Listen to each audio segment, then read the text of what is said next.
Welcome back to a daily bedtime story. Tonight's story is The Day Gogo Went to Vote by Eleanor Sisulu. Published by Tafelberg Publishers. My Gogo is very, very old. When I asked her how old she is, she says, I'm older than the townships. When I was born, there were no cars or aeroplanes. When I asked her if she is older than Tata Nelson Mandela, she laughs and says, Mandela is a young man compared to me. When I come home from school, my mother and father are still at work, so Gogo takes care of me. Gogo calls me her little tail because I follow her everywhere. She lets me carry her beautiful cloth bag in which she keeps her important things.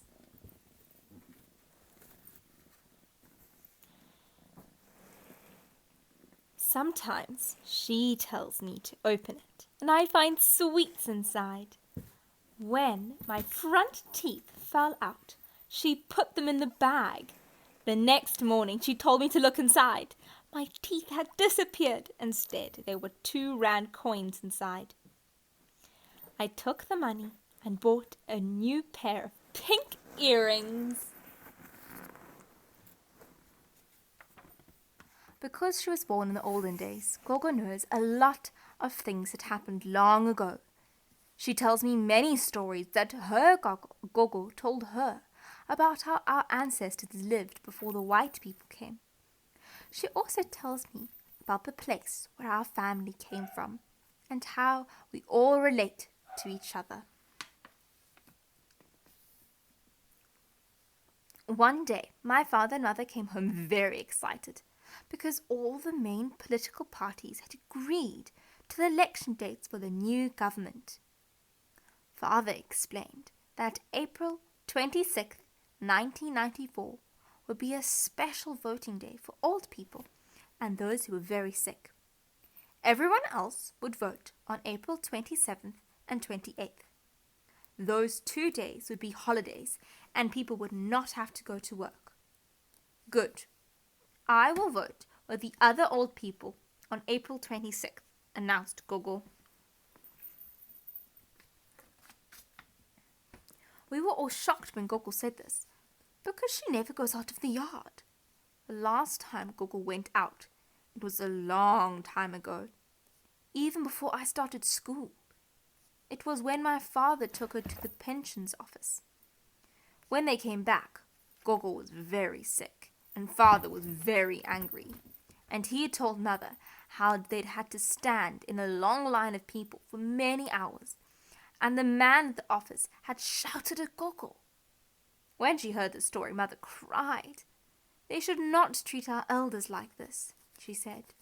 After that, Gogo stayed in her room for many days. My heart was sore because mother would not let me go into her room. Gogo cannot tell you any stories because she's very sick, she would say. Gogo's better now, but she never goes out of the yard anymore. She won't even go to church. The priest has to come to our house to pray with her. That is why we were so surprised when Gogo said she wanted to vote. We cannot take you to vote on April 26th because we will be at work, said father. Then I will vote with you on the 27th, said Gogo. How will you go to the polling booth? Father asked Gogo. The same way you will go there, replied Gogo. But we are going on a bus. We cannot have you travelling on a crowded bus. The buses may even be too full on that day. We may have to walk. Besides, said mother, there will be long lines of people at the polling station. You will not be able to stand in the lines. Mother and father asked my uncles and aunts to help them try to tell Gogo that she could not go vote. But Gogo refused to listen. You want me to die not having voted? She asked. Our neighbor, Ma Mlabo, came to the fence to ask why all the family was gathered at our house. While father and mother were talking to her, I asked Gogo why she wanted to vote so much.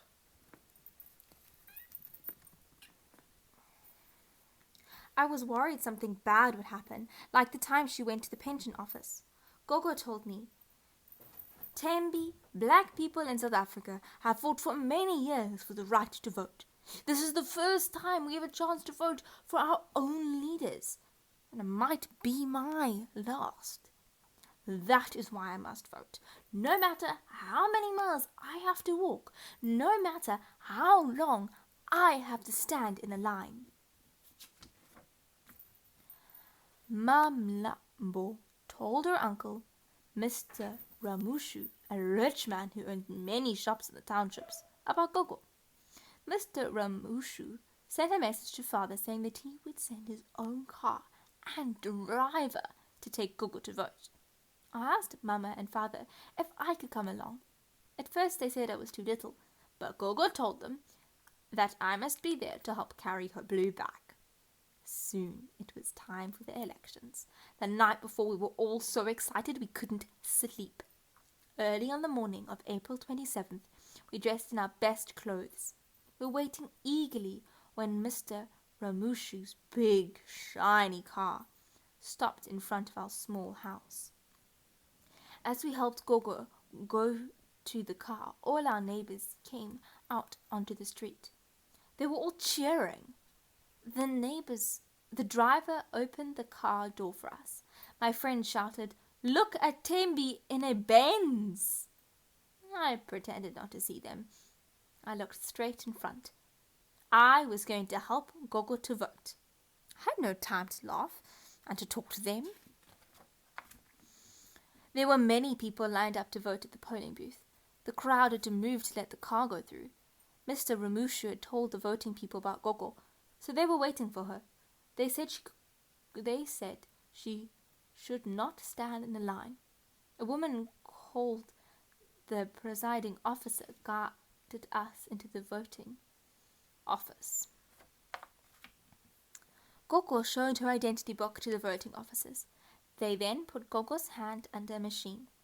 I asked them what it was for. "It's an ultraviolet machine," explained the preceding officer. "It is against the law to vote twice. This machine can help us make sure that each person votes only once. Look at your Gogo's hands through the glass in front. You cannot see anything on her hands. Now when we put on this colorless liquid on Gogo's hands and put them under the machine for a second time, what do you see? Her hand looks blue. Why is that?" I asked. "Because the liquid is invisible ink. You can only see it under this machine. It cannot be washed off and will only fade away after 3 days. And by that time, the elections will be over." "So if Gogo tries to vote in another polling booth in the next 3 days," I said, "her hands will show blue under the machine and they will know she's already voted. So that's how you tell." They then gave Gogo a ballot paper to take into the voting booth. I wanted to cry when they told me that I could not go with Gogo into the voting booth. But Gogo hugged me and said, "Tembi, please hold my bag for me while I vote." "Why can't I go with Gogo?" I asked. "Because no one should know who she is voting for," the officer said. "But I already know who she's voting for," I said. "Shh! It's a secret ballot. That means you cannot tell anyone," they said. Mother told me to stop asking so many questions. The voting officers laughed and said I had to ask questions, so I will be prepared to vote by the time I am 18 years old. When Gogo came out of the voting booth, she put her ballot paper into a big box with an opening on top, like a money box. Some people with big cameras and bright lights took pictures of her. Then they took a picture of Gogo and me together. Gogo looked tired, but she smiled and held my hand tightly. All the people in the room stood up and clapped for a long time. Mother told me they were clapping for Gogo because she was the oldest voter in our township. Mother and Father were crying. I cried too. I don't know why, because I was very happy.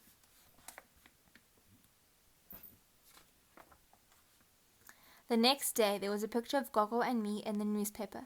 My cousins read aloud the words from the picture. The past and the future.